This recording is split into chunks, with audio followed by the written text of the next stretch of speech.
comprehension. So that's how they're understanding the text, their ability to read it. And one thing that very strongly affects their ability to understand and read something is the way that it's read. In my class, we talk a lot about reading with expression and what that looks like. So I'm actually going to show you guys just a little bit, because we want you guys to be able, just if you're listening to them read, or if you're reading with them, we want you guys to be able to also read with that kind of expression so that it helps them understand it better. So I'm going to read just a couple pages of one of my class's favorites, The True Story of the Three Little Pigs. And it's told from the perspective of the wolf. My kids really enjoy it because I do it in weird little voices, but I promise I'm not going to put you guys through that. So everybody knows the story of the three little pigs, or at least they think they do. But I'll let you in on a little secret. Nobody knows the real story because no one has ever heard my side of the story. I'm the wolf, Alexander T. Wolf, but you can call me Al. I don't know how this whole big bad wolf thing got started, but it's all wrong. If you're reading it in a way that is, maybe it's because of our diet. Hey, it's not my fault. Wolves eat cute little animals like bunnies and sheep and pigs. That's just the way we are.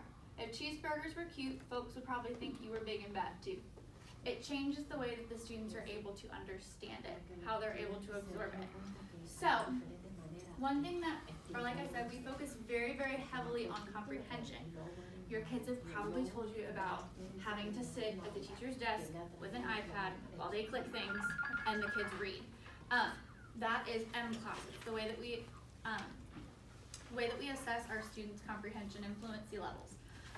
So at the beginning of the year, our kids are aimed to be at a level I. I have these nifty little bookmarks, one for level I, which is our BOR beginning of year, and then one for level K, which is where they are shooting to be at the middle of the year. These have different types of question stems that you can fill in with just about any story, both fiction and nonfiction. So like the difference between a level I question and a level K. Tell how blank acts when blank, use parts of the story in your answer. Tell what blank does and says when blank, use details from the story.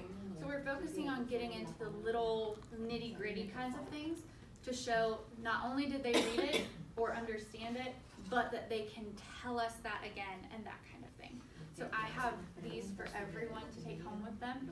My kids saw me cutting them this afternoon, like, do we get those? Because if it's laminated and in colored paper, they get very excited. But so just understanding the types of questions. We get lots of questions about the homework and that kind of thing. We talked about it a little bit on our last session. We don't want anyone to stress about this homework. It is simply to help them be able to get from that spoken comprehension to written comprehension. That is the big gap in second grade right now, and always has been, being able for them to write it down.